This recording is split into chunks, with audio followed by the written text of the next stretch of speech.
الحمدللہ رب العالمین والصلاة والسلام علی محمد الامین اعوذ باللہ من الشیطان الرجیم بسم اللہ الرحمن الرحیم۔ خواتین و حضرات، ہم سورہ کہف کی آیت 9 سے درس کی ابتدا کر رہے ہیں۔ میں نے عرض کیا تھا کہ سورہ کی تمہید کے بعد اب ایک واقعے کو بنیاد بنا کے لوگوں کو قیامت کی حقیقت کی طرف متوجہ کیا گیا ہے۔ نبی صلی اللہ علیہ وسلم کے زمانے میں مشرکین عرب نے بھی مذہبی روایات بہت کچھ سن رکھی تھیں، اور جب لوگوں کو معلوم ہوا کہ ایک شخص نے پیغمبری کا دعویٰ کر دیا ہے تو اہل کتاب میں سے بھی بہت سے لوگ سوالات القاء کرتے تھے۔ آگے واضح ہو جائے گا کہ یہ سوال بھی لوگوں ہی کی طرف سے کیا گیا۔ سوال یہ تھا کہ جو دعوت آپ دے رہے ہیں اسی سے متعلق ایک پرانا قصہ ہے اصحاب کہف کا، اس کے بارے میں آپ کیا کہتے ہیں؟ تو میں نے عرض کیا تھا کہ قرآن مجید کو قصے سے، واقعے سے کوئی دلچسپی نہیں ہے۔ قصہ اور واقعہ اسی وقت زیر بحث آئے گا جب وہ اس سے اپنے کسی مدعا پر استدلال کر سکتا ہے۔ چنانچہ اگر عاد، سمود، قوم شعیب، قوم فرعون کا ذکر ہوا ہے تو وہ اس مقصد کے لحاظ سے ہوا ہے جو قرآن کا اصلی مضمون ہے، یعنی آخرت کا اثبات۔ اللہ کے پیغمبر اسی مقصد سے آئے ہیں، وہ لوگوں کو بتا دیں کہ ایک دن ایسا آنے والا ہے جس میں ہم میں سے ہر شخص کو جواب دہ ہونا۔ تو ارشاد فرمایا کہ ہم حسبت ان اصحاب الکہف والرقیم کانوا من آیاتنا عجبا، کیا تم سمجھتے ہو کہ غار اور رقیم والے ہماری نشانیوں میں سے بہت عجیب نشانی تھے؟ لوگ اس طرح کے قصوں میں بہت دلچسپی لیتے رہے ہیں۔ پرانے زمانے میں یہ دلچسپی اور بھی زیادہ ہوتی تھی۔ کسی نے آ کے کوئی واقعہ سنا دیا، سفر میں گئے، وہاں سے کوئی بات سنی، آ کے بیان کر دی، تو لوگ بڑی دلچسپی سے اس طرح کی چیزوں کو دیکھتے اور سنتے تھے۔ ان لوگوں نے جب یہ بات بیان کی تو قرآن نے یہاں سے اس پر تبصرہ شروع کیا کہ یہ غار اور رقیم والے ہماری نشانی تھے، لیکن ہماری نشانیاں تاریخ میں نمودار ہوتی رہی ہیں، یہ کوئی بڑی عجیب نشانی نہیں تھی، بس انہی میں سے ایک نشانی تھی۔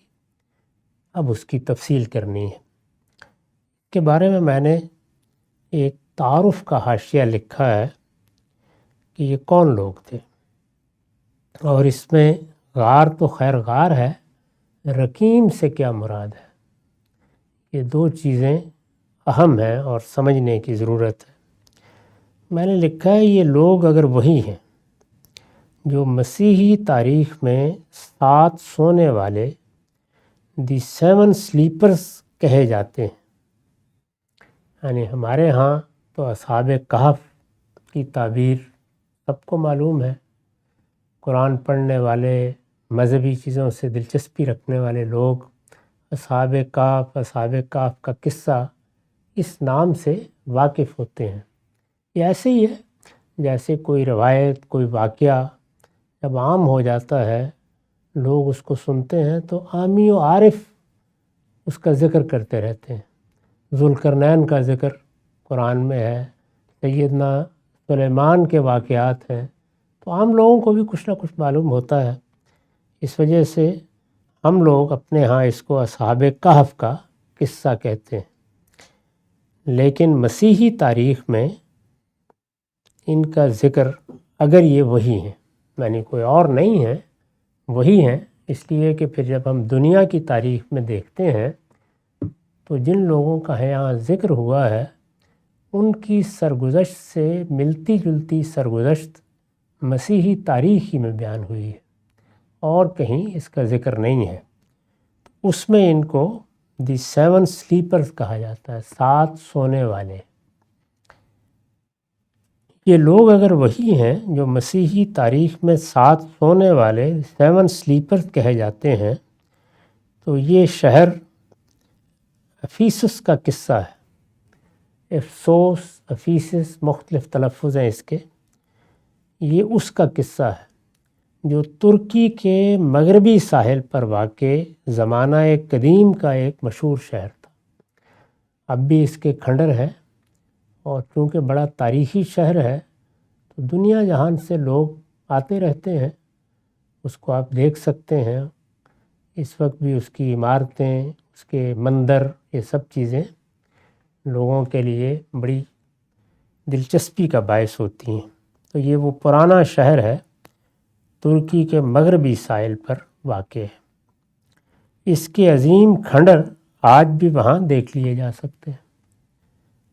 یہ شہر بت پرستی کا ایک بڑا مرکز تھا. ایک زمانہ ایسا رہا ہے جس میں دنیا پر شرک کا غلبہ تھا. ہمارے ہاں لوگ اس وقت الحاد کا شیو دیکھ کر بہت گھبرا جاتے ہیں. انہیں معلوم ہونا چاہیے کہ اللہ تعالیٰ کے دین کی ابتدا تو توحید سے ہوئی، اور اللہ کے پیغمبروں نے توحید ہی کی منادی کی. خود اللہ تعالیٰ قرآن میں یہ فرماتے ہیں کہ ایک لمبے عرصے تک لوگوں میں توحید کے باب میں کوئی اختلاف نہیں تھا. جہاں سے اللہ نے لوگوں کی ہدایت کی ابتدا کی، لوگ اس پر قائم رہے. لیکن پھر شرک آ گیا، اور شرک کو آنا ہوتا ہے کیونکہ وہ انسان کی بعض بشری کمزوریوں کو ہدف بناتا ہے. انسان میں جو اپنی حفاظت کی جبلت ہے اس کے تحت بعض کمزوریاں پیدا ہوتی ہیں، اور اس طرح خوف سے فائدہ اٹھا کر شرک اپنی راہ نکال لیتا ہے. لوگوں میں شرک پیدا ہوا، اور پھر وہ اس بڑے پیمانے پر پھیل گیا کہ عالمی تہذیب شرک کی تہذیب بن گئی. عالمی سطح پر لوگوں نے شرک کو مذہب بنا لیا، اس کے مندر بن گئے، دیوی دیوتا وجود میں آ گئے، اس کی روایات قائم ہو گئیں، ان دیوی دیوتاؤں کے لیے پرستش کے آداب بن گئے. تو پوری دنیا پر غلبہ ہو گیا. اللہ تعالیٰ یہ بتاتے ہیں کہ میں نے پے در پے پیغمبر بھیجے. ہر قوم میں اس زمانے میں جو نبوت کا پہلا دور ہے، ہر قوم میں پیغمبر بھیجے. ایک دو کے سوا سب کو ناکامی ہوئی. لوگوں کو شرک سے نکالنا ممکن نہیں ہو سکا. سیدنا نوح جیسے جلیل القدر پیغمبر کا واقعہ قرآن نے بڑی تفصیل سے بیان کیا ہے کہ اتنے ہی لوگ جمع ہو سکے جن کو وہ ایک کشتی میں نکال لے جائیں. ان کا اپنا بیٹا بھی آمادہ نہیں ہوا. تو اس طرح کی صورتحال اس زمانے میں صدیوں تک رہی ہے. یہ اسی دور کا ذکر ہے. یہ شہر بت پرستی کا ایک بڑا مرکز تھا. اس میں جو بڑے شہر آباد ہوتے تھے وہ بھی اسی تہذیب کے نمائندہ شہر بن جاتے تھے. اس میں کسی نہ کسی دیوی، کسی دیوتا کا بڑا مندر بن جاتا تھا. لوگ ان کی جانب سفر کرتے تھے، وہاں آ کے پرستش کے آداب بجا لاتے تھے.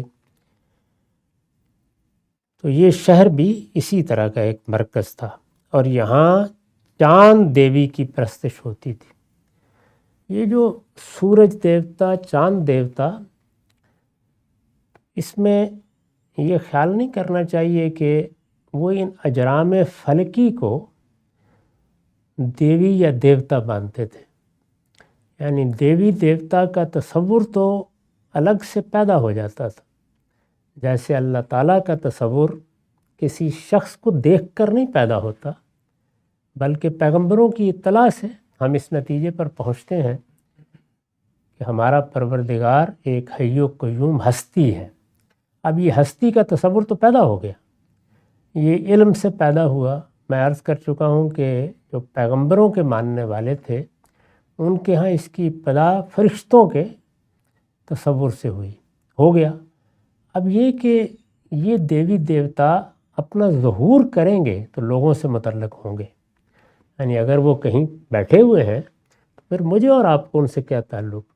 تو اگر آپ دیکھیے تو فلسفے میں جب اس بات کا ادراک ہوا کہ اس مادی کائنات کے پیچھے کوئی روحانی عنصر مانے بغیر کوئی چارہ نہیں ہے، ایک روح ہے جہاں ماننی پڑے گی، جب یہ ماننا پڑا ہے تو پھر اس مادی دنیا کو اس کا ظہور سمجھا گیا ہے۔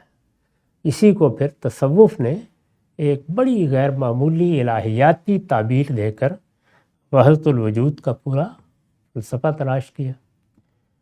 یہی صورتحال دیوی دیوتاؤں کے بارے میں ہوئی، یعنی ان کا بھی کہیں ظہور ہونا چاہیے۔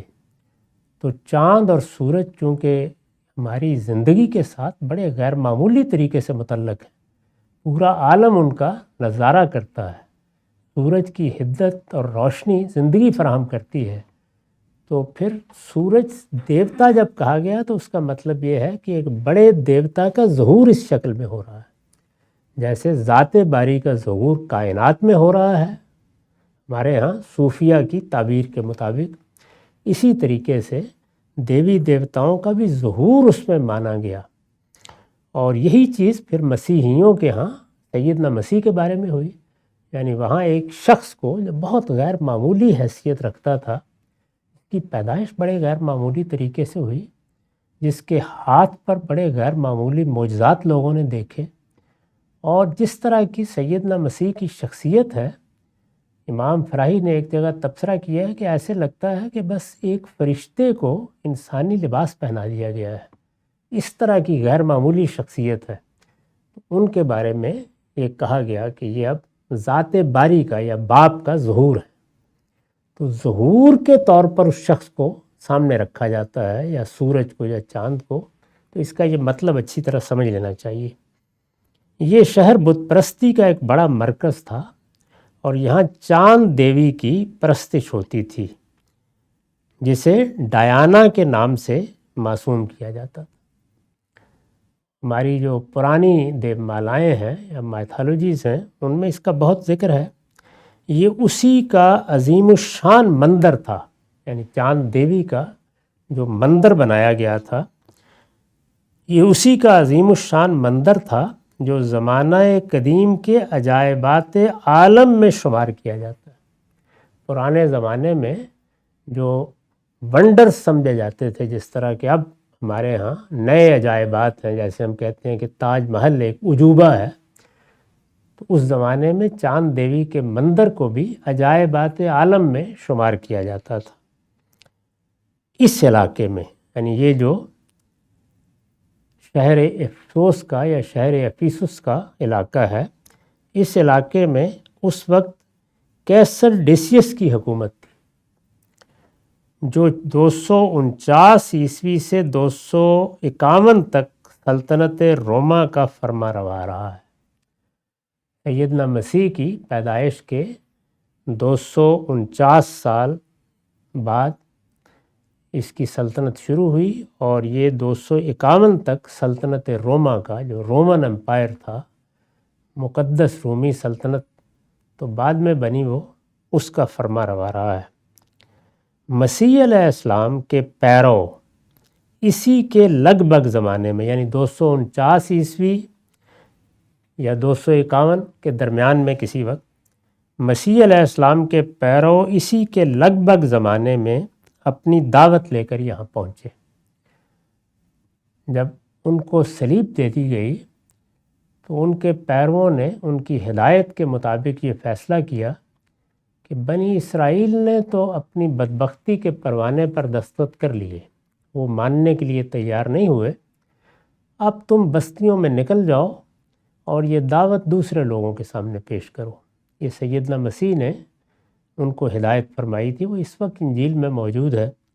تو یہ لوگ وہ دعوت لے کر دنیا میں نکلے۔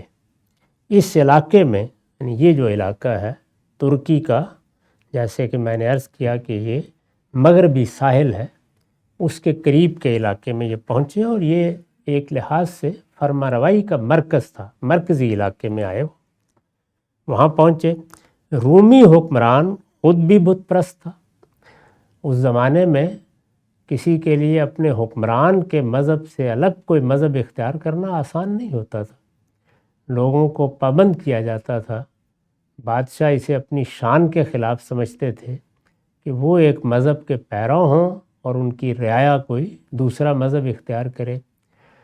بعض بادشاہوں کے ہاں یہ وسعت ہوتی بھی تھی، بعض اسی طرح دوسری قوموں کو پناہ بھی لے دیتے تھے، اور کچھ اس طرح کی اقلیتوں کے حقوق بھی مان لیے جاتے تھے، لیکن زیادہ تر لوگوں کو بادشاہ کا مذہب ہی اختیار کرنا پڑتا تھا۔ رومی حکمران خود بھی بت پرست تھا، وہ مذہب توحید کی اشاعت کو برداشت نہیں کر سکا۔ یہ لوگ اس وقت توحید کی دعوت لے کر آئے تھے، سیدنا مسیح کے پیرو توحید کی دعوت ہی پیش کر رہے تھے۔ یہ بعد میں جو اس میں فلسفیانہ موشگافیاں ہوتی چلی گئیں، اس میں کچھ وقت لگایا کہ وہ ایک سرکاری مذہب بنے۔ سینٹ پال نے ابتدا کر دی تھی، لیکن ابھی وہ کچھ صوفیانہ قسم کے مباحث تک محدود تھا، اصلاً توحیدی کی دعوت تھی۔ وہ مذہب توحید کی اشاعت کو برداشت نہیں کر سکا، چنانچہ جو لوگ ایمان لائے، یعنی ان کی دعوت سے لوگ متاثر ہوئے، جب وہ ایمان لے آئے وہ بالعموم ظلم و ستم کا نشانہ بن گئے۔ تو مذہبی جبر کی فضا تھی، بادشاہ نے اس کو پسند نہیں کیا کہ اس کی رعایا میں کسی دوسرے مذہب کی اشاعت ہو، داروگیر ہوئی، اور اس کے نتیجے میں لوگ ظلم و ستم کا نشانہ بن گئے۔ جن نوجوانوں کا یہ قصہ ہے وہ شہر کے اعلیٰ گھرانوں سے تعلق رکھتے تھے، یعنی یہ جو 7 سلیپرز کی داستان سنائی جاتی ہے مسیحی ادب میں، ان کے بارے میں جو معلومات ہمیں حاصل ہیں ان کی روح سے یہ معلوم ہوتا ہے کہ یہ نوجوان مسیح علیہ السلام کے پیرووں کی دعوت پر ایمان لے آئے، اور یہ نچلے طبقات سے تعلق نہیں رکھتے تھے بلکہ بڑے گھرانوں کے لوگ تھے، متاثر ہوئے، ایمان لے آئے۔ وہ شہر کے اعلیٰ گھرانوں سے تعلق رکھتے تھے، اور غالباً 250 عیسوی میں کسی وقت ایمان لا کر اس دعوت کے مبلغ بنے۔ اس وقت چونکہ مسیحی لوگوں میں بہت اسپرٹ تھی دعوت کی، اب بھی بہت ہے، یعنی ان کے ہاں تو ایک بڑی روایت بنی ہے مشنریز کی، اور دعوت کا، تبلیغ کا ایک بڑا نظام دنیا میں وہ وجود میں لائے ہیں۔ اس وقت بھی یہ چیز بہت تھی، چنانچہ یہ ایمان لائے اور خود بھی دعوت کے مبلغ بن گئے۔ جو ایمان لاتا تھا اس کے لیے جس طرح اس وقت 2 راستے ہوتے ہیں، وہ عمومی زندگی بسر کرے، آ کر دین سنے، یا پھر وہ راہب بن جائے، دائی بن جائے، وہ پھر لوگوں کو دین بتانے والا بن جائے۔ تو یہ چیز ان کے ہاں اسی زمانے سے بہت رہی ہے۔ یہ لوگ بھی مبلغ بن گئے۔ اس کو یہ خیال نہ کریں کہ جو اس کی موجودہ صورت ہے وہ بہت اور نوعیت اختیار کر چکی ہے۔ اس وقت یہ عمومی طریقے سے، جیسے کچھ لوگ اپنے آپ کو دین کی دعوت کے لیے خاص کر لیتے ہیں، نئی نئی دعوت تھی، جو لوگ اس کو قبول کرتے تھے ان کے اندر بڑا جذبہ، بڑا جوش بھی ہوتا تھا، یہ بھی دعوت کے مبلغ بن گئے۔ انہوں نے یہ دعوت اس زور کے ساتھ اور علانیہ پیش کی کہ پورا ماحول ان کے خلاف اٹھ کھڑا ہوا۔ اعلیٰ گھرانوں کے لوگ تھے، جیسے سیدنا عمر جب ایمان لائے تو انہوں نے گویا غلغلہ برپا کر دیا۔ پہلے مسلمان ڈرے سہمے تھے، لیکن اس کے بعد ہر جگہ بات ہونے لگ گئی۔ تو یہ لوگ ایمان لائے تو اپنے اثر رسوخ کو یا اپنے گھرانوں کے پس منظر کو دیکھتے ہوئے انہوں نے بھی بہت غلغلہ برپا کر دیا دعوت کا۔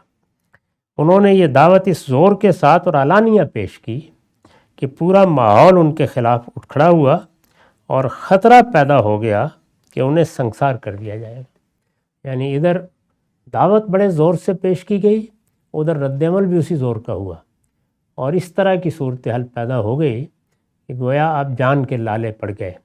پچھلے زمانے میں بالعموم یہی ہوتا تھا، چنانچہ پیغمبروں کو، صالحین کو اسی طرح کے موقع پر پھر ہجرت کرنی پڑی ہے، اور یہی معیار بھی بنا دیا گیا تھا۔ اللہ تعالیٰ کے ہاں اس بات کو پسند نہیں کیا گیا کہ جب جان کے لوگ درپے ہو جائیں تو پھر بھی کام جاری رکھا جائے۔ اس میں اس کو پسند کیا جاتا ہے کہ پھر آپ وہ جگہ چھوڑ دیں۔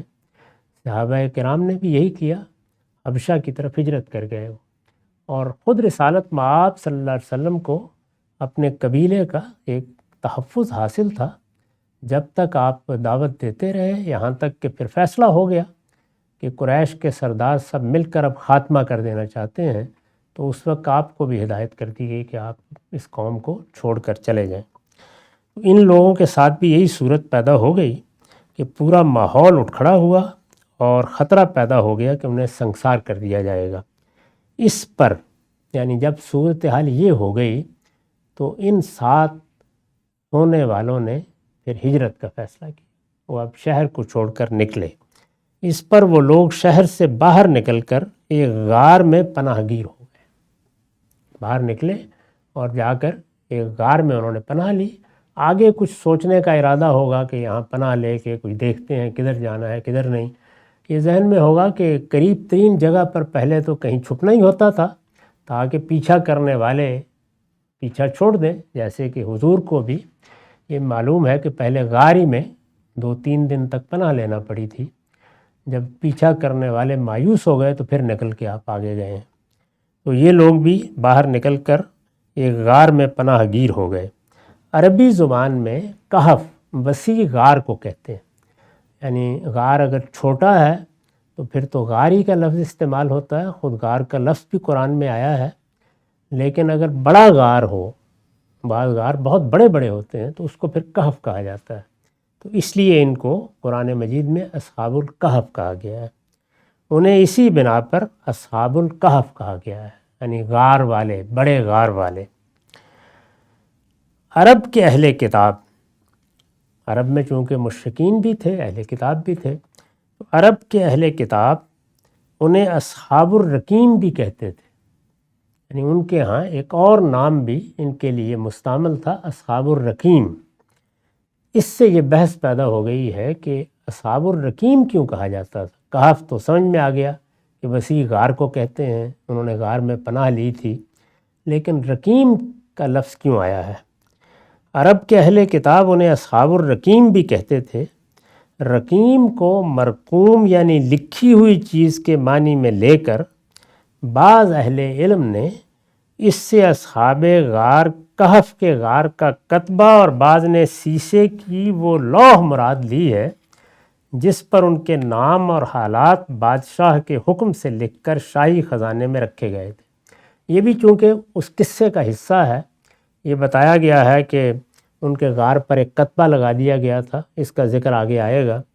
اسی طرح ایک سیسے کی لوح تھی جس پر ان کے نام اور حالات لکھے گئے، جب بعد میں حالات اچھے ہو گئے تو پھر بادشاہ کے حکم سے لکھ کر، جیسے ہمارے ہاں عجائب گھروں میں رکھ دیے جاتے ہیں، تو اس سے بعد لوگوں نے خیال کیا ہے کہ عربی زبان میں چونکہ رقیم اور مرقوم کا لفظ لکھے ہوئے کے معنی میں آتا ہے تو غالباً یہ اس کتبے یا اس سیسے کی لوح کی وجہ سے کہتے ہیں، لیکن لوح یا کتبے کے لیے اس لفظ کا استعمال عربی زبان میں معروف نہیں ہے، یعنی جس طرح کہف کا لفظ، غار کا لفظ عربی زبان کا معروف لفظ ہے تو لوگوں نے یہ نام دینے کے لیے اسی کو اختیار کیا۔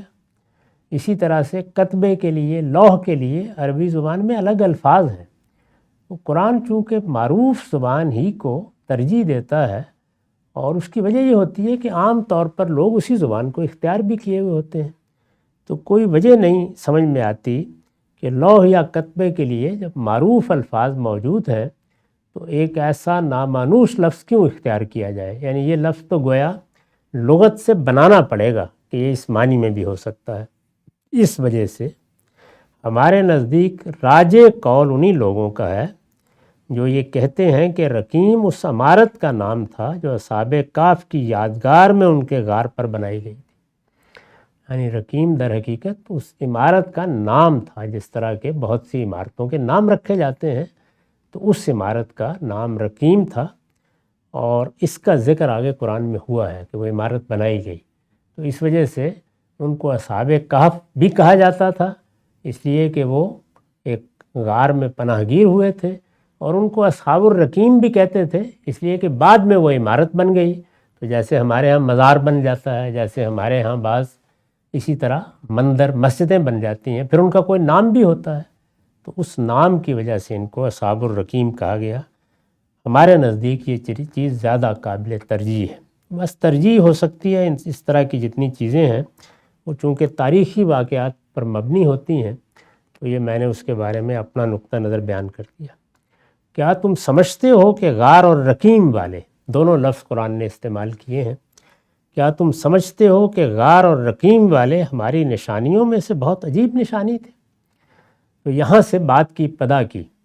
میں عرض کر چکا ہوں کہ آگے بحث میں واضح ہو جائے گا، خود قرآن بتائے گا کہ یہ سوال کیا گیا تھا، اور اسی لحاظ سے کیا گیا کہ اس طرح کے معاملات بھی ہوتے رہے ہیں، تو اب یہ پیغمبر اب اٹھ کھڑے ہوئے ہیں اور یہ بات کر رہے ہیں اس طرح کی، یہ بھی غالباً کوئی اسی طرح کی سرگزشت سنانے والے ہیں، تو اس طرح کے سوالات اہل کتاب القاء کرتے تھے۔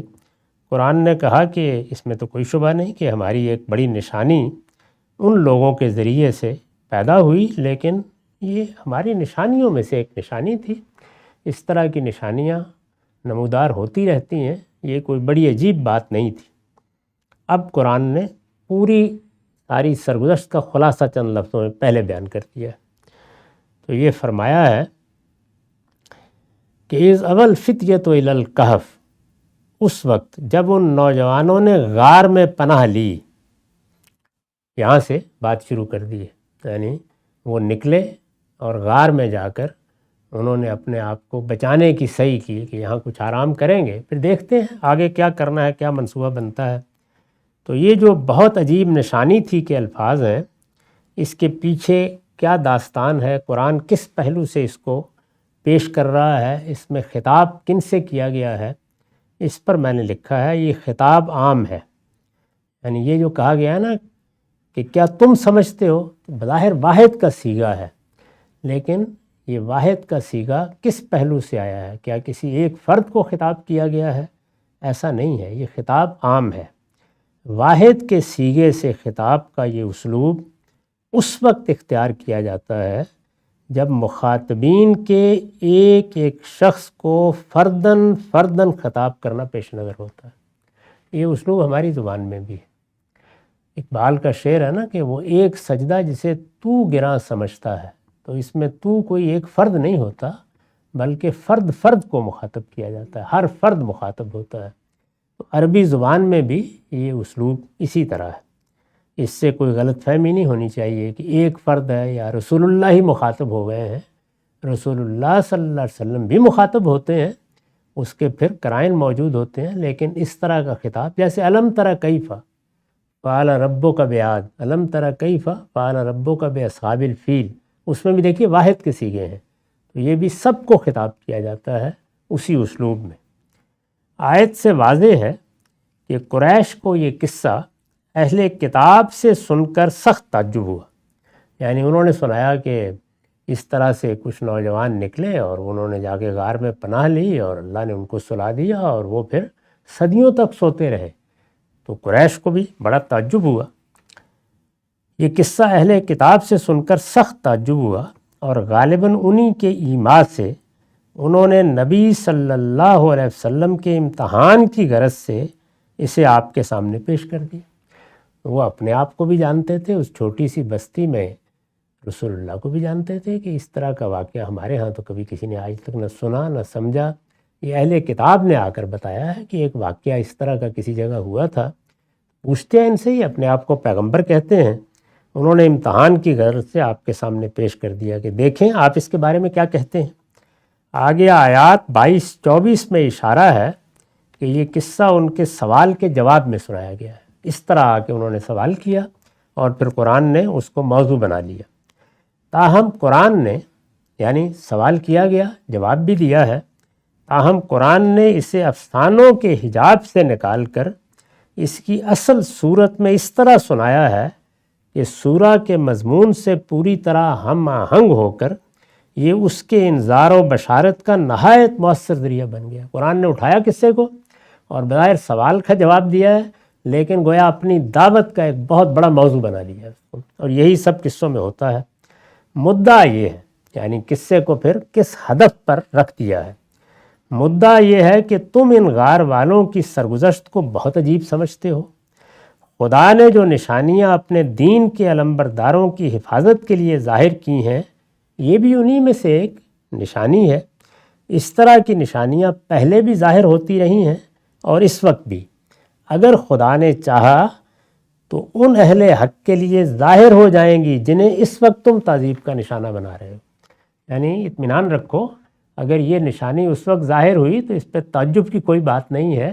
ایسی نشانیاں اللہ تعالیٰ اہل حق کے لیے ظاہر کرتے رہے. اس وقت بھی ایک پیغمبر تمہارے درمیان موجود ہے، یہاں معاملہ ہوا تو یہاں بھی ایسی نشانی ظاہر ہو جائے گی. یہ خدا کے لیے کچھ بھی مشکل نہیں. اس کو سامنے رکھ کر اسی سے یہ مضمون پیدا کر کے دونوں کام لے لیے. یعنی یہ بھی کہ تم بدبختو اس وقت کیا کر رہے ہو، وہی جو ان کو نکالنے والوں نے کیا تھا، اور ہم اپنے پیغمبر کی مدد بھی کریں گے، اور جو اس وقت لوگ تعذیب کا نشانہ بنا رہے ہیں وہ بھی مطمئن ہو جائیں. اگر ہم نے حفاظت کرنے کا فیصلہ کر لیا تو ایسے ہی کر ڈالیں گے. تو کئی پہلوؤں سے یہ انذار اور بشارت کے مضمون کا ایک نہایت اہم قصہ بن گیا ہے. تو قرآن نے اس کو یہ رخ دے دیا. اقول قولی ھذا واستغفر اللہ لی ولکم ولسائر المسلمین.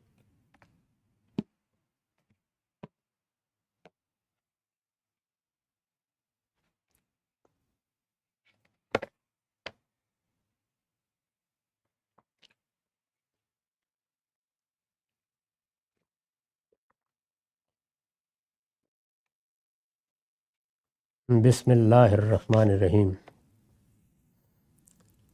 وعن رویف ابن ثابت قال قال علی رسول اللہ صلی اللہ علیہ وسلم یا رویف لعل الحیات ستطول بک بعدی فاخبر الناس ان من عقد لحیتہ او تقلد وطرا او استنجا برجی دابا او عظم فإن محمدً بری منہ. یہ ابو داؤد کی روایت ہے اور یہاں اس کا رقم ہے 351.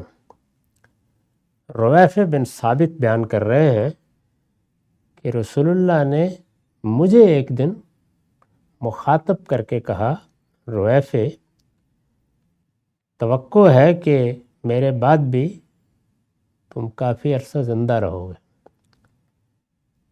اس لیے لوگوں کو ایک بات بتانا، اور وہ یہ کہ بعض لوگ جو لمبی داڑھی کر کے اس میں گریں دے کر، جیسے خواتین بالعموم اپنے بالوں کو گریں دیتی ہیں، ایک صورت بنا لیتے ہیں، اگر کسی نے میری امت میں اپنی داڑھی کے ساتھ یہ معاملہ کیا، او تقلد وطرا، یا تعویذ بنا کے اپنے بچوں کے گلے میں ڈال دیے، اب استنجا برجی دابا، یا کسی جانور کی لید اٹھائی اور اسی سے طہارت حاصل کر لی جیسے باہر لوگ کر لیتے تھے، یا ہڈیوں سے، تو میرے ساتھ اس کا کوئی تعلق نہیں. تینوں چیزوں کو آپ نے سختی سے منع کر دیا. یہ رسول اللہ کے کسی چیز کو ذرا سختی سے منع کرنے کا اسلوب ہے. بہت سی روایتوں میں آیا ہے. کبھی آپ کہتے ہیں فلیس منا، اس طرح کا آدمی پھر ہم میں سے نہیں ہے. یہ کوئی فتویٰ نہیں ہوتا، بلکہ لوگوں کو یہ بتانا مقصود ہوتا ہے کہ میرے ساتھ تعلق رکھنا چاہتے ہو، میرے ماننے والے شمار ہونا چاہتے ہو، دنیا اور آخرت میں میرے ساتھ اٹھنا چاہتے ہو، تو پھر تمہیں ان چیزوں کے قریب نہیں جانا چاہیے. وہ لوگوں کو ایک شخصیت سے غیر معمولی تعلق ہوتا ہے، یہ انسان کی فطرت ہے، تو آپ اپنے حوالے سے تنبیہ کرتے ہیں کہ یہ اتنی بری چیز ہے، تو اس کو آپ نے پسند نہیں کیا. یہ وہی بات ہے جس طرح کہ میں پیچھے عرض کر چکا ہوں، اس میں کوئی نیا پہلو نہیں ہے.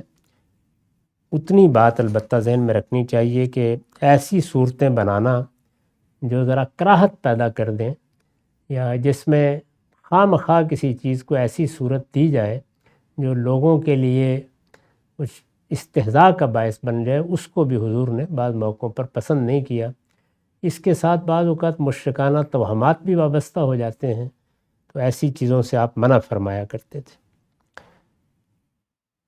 وعن ابی ہریرہ قال کان النبی صلی اللہ علیہ وسلم اذا اتى الخلاء اتیتہ بماء فی طور او رکوہ فاستنجى ثم مسح یدہ الی الارض ثم اتیتہ باناء آخر فتوضأ. یہ ابو داؤد، دارمی، نسائی وغیرہ کی روایت ہے.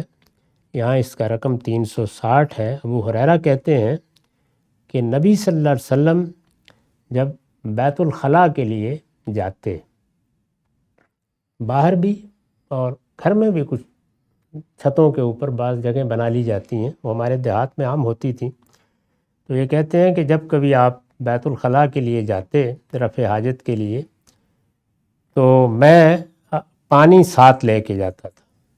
ابو ہریرہ خادم کی حیثیت سے ساتھ پانی لے جاتے۔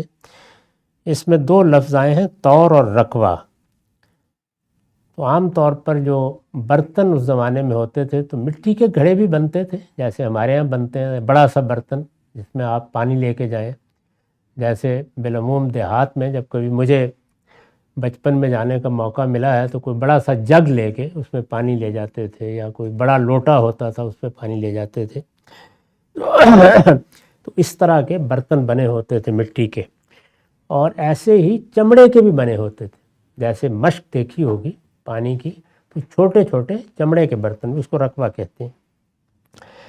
تو یہ کہتے ہیں کہ میں وہ ساتھ لے لیتا، تو آپ استنجا کرتے، پانی سے استنجا کرتے، پھر اس کے بعد آپ اپنے ہاتھ زمین پر رگڑتے تھے۔ یہ پرانے زمانے میں وہ چکنائی کو دور کرنے کا ایک دیہاتی طریقہ تھا، بہت رہا ہے، میں نے خود دیکھا ہے اس کو۔ صاف زمین پر آپ رگڑ لیں تو وہ چکنائی سی جو ہوتی ہے وہ ختم ہو جاتی ہے اس کے نتیجے میں۔ یہ صابن وغیرہ تو اس طرح نہیں ہوتے تھے۔ تو آپ زمین پر اپنا ہاتھ رگڑتے، پھر میں ایک اور برتن لے کے قریب ہو جاتا، تو اس سے پھر آپ وضو فرماتے تھے۔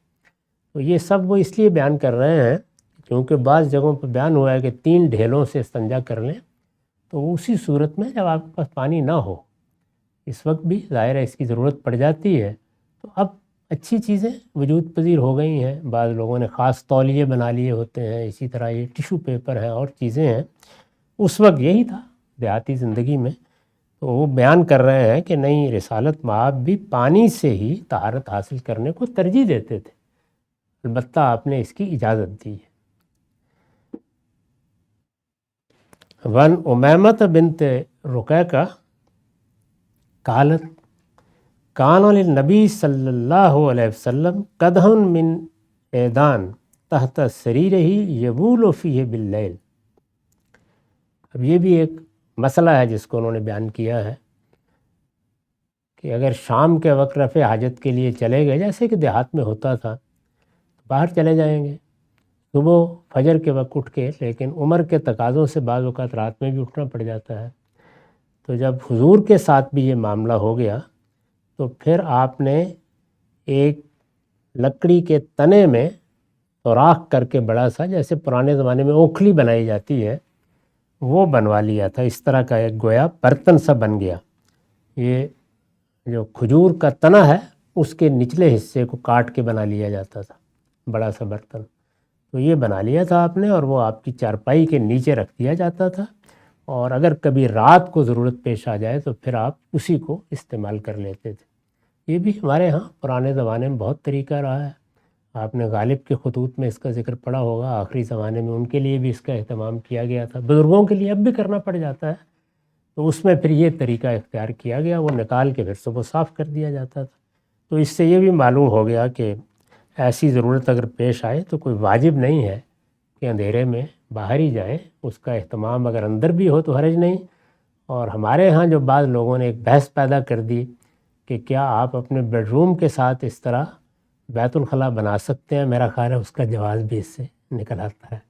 تو اس طرح کی بحثیں لوگ کرتے رہتے ہیں، تو میرے نزدیک تو یہ چیزیں بالکل انسانی تمدن کی ضرورتیں ہیں، پیدا ہوتی ہیں، ختم ہو جاتی ہیں، ان میں تبدیلیاں بھی آتی رہتی ہیں، تو حضور نے بھی یہ اہتمام آخری زمانے میں کر لیا۔ وآخر دعوانا الحمدللہ رب العالمین۔ 10 منٹ کا وقفہ ہے۔ Membership Program. Unlock the opportunity to be part of the GCIL team.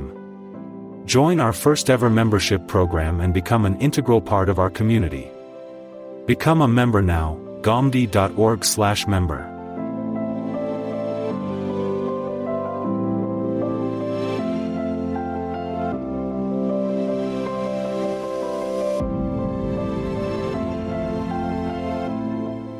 Sponsor English translation. Support the provision of English closed captions with your donation. enabling us to share the insightful teachings of Javed Ahmed Ghamdi and other distinguished GCIL scholars with the English-speaking audience, while also promoting inclusivity and accessibility. Our main objective is to ensure that individuals who do not speak Urdu can access this valuable content. Donate now, ghamdi.org/donate.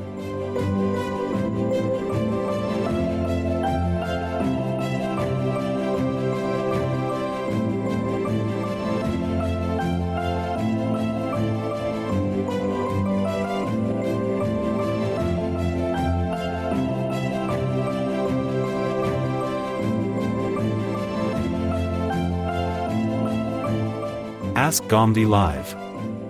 Ask Ghamdi Live is an online Zoom web conference exclusively for our valued Ask Ghamdi app users.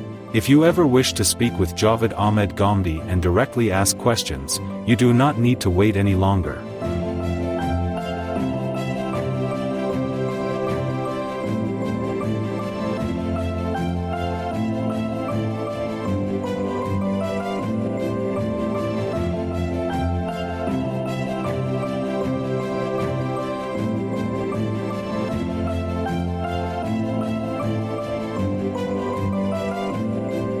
Hajj and Umrah course. This course aims to provide an in-depth understanding of the Hajj, illuminated by the Quran, Sunnah, and authentic hadiths. Our sessions will uncover the often overlooked philosophy, purpose, and objectives of Hajj. This is a chance to gain a profound and eye-opening perspective on one of Islam's fundamental pillars. Please note that seats are limited, so we encourage you to register soon to secure your place in this enlightening course.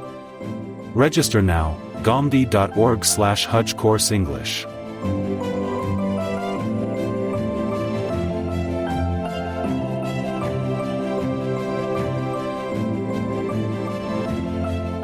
In a world transformed by technology and cultural shifts, parenting also has undergone a remarkable transformation.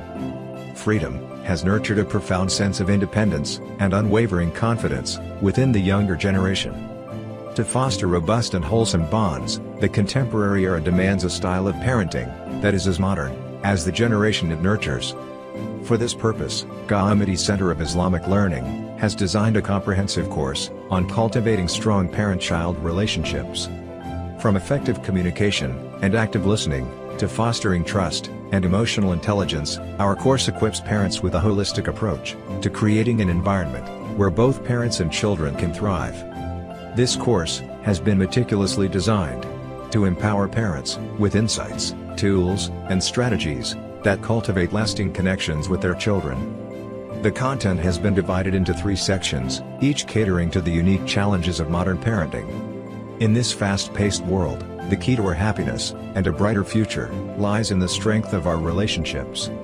Enroll for this course through the link given in the description and learn modern parenting styles to foster strong relationships with your children. Sunday School. Open enrollment for GCIL Sunday School is opening soon.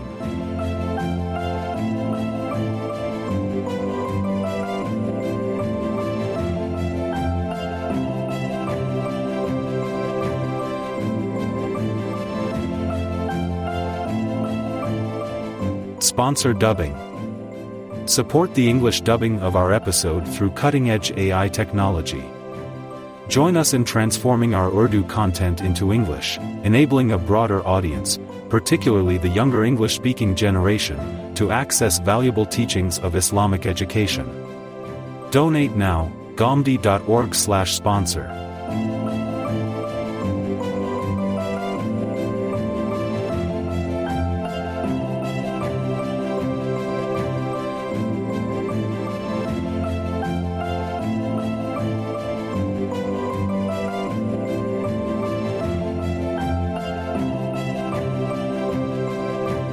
Fatwa Service. Seek confidential fatwas based on Quranic interpretation and hadith. Over 200 fatwas have been issued till now. Contact us securely for guidance, ghamdi.org/fatwa.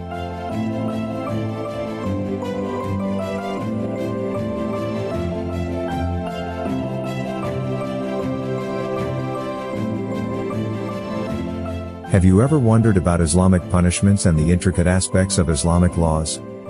Discover the answers with Ghamidi Center of Islamic Learning's comprehensive course, designed to enlighten you about the principles and rationale behind the punishments prescribed for crimes such as terrorism, murder, adultery and theft. Our primary aim in this course is to cultivate a profound understanding of these punishments, taking into account their religious, historical, cultural, and ethical foundations. Furthermore, our meticulously crafted curriculum incorporates supplementary study materials, facilitating a holistic comprehension of the subject matter. Don't miss this opportunity to enhance your knowledge. Enroll in our course now through the provided link in the description. Sponsor audiobook creation. Your sponsorship can bring our teachings to life in a new format. By funding the creation of an audiobook, you help us reach audiences who prefer audio learning. Ghamidi.org/sponsor.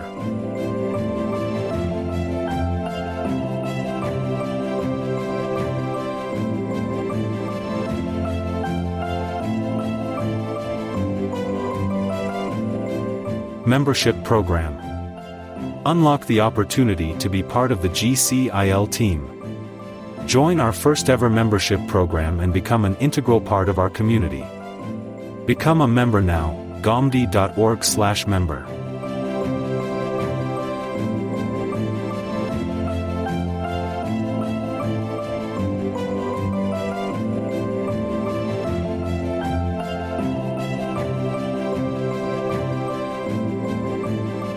Sponsor English translation.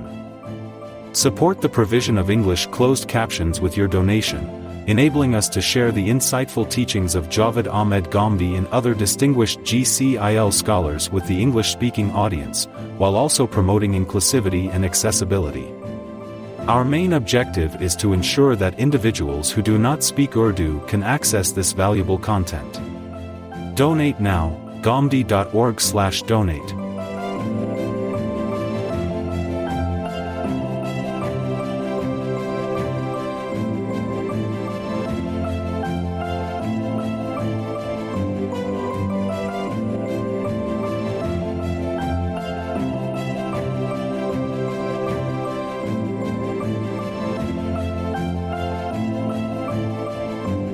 Ask Ghamidi Live. Ask Ghamidi Live is an online Zoom web conference exclusively for our valued Ask Ghamidi app users. If you ever wish to speak with Javed Ahmed Ghamidi and directly ask questions, you do not need to wait any longer.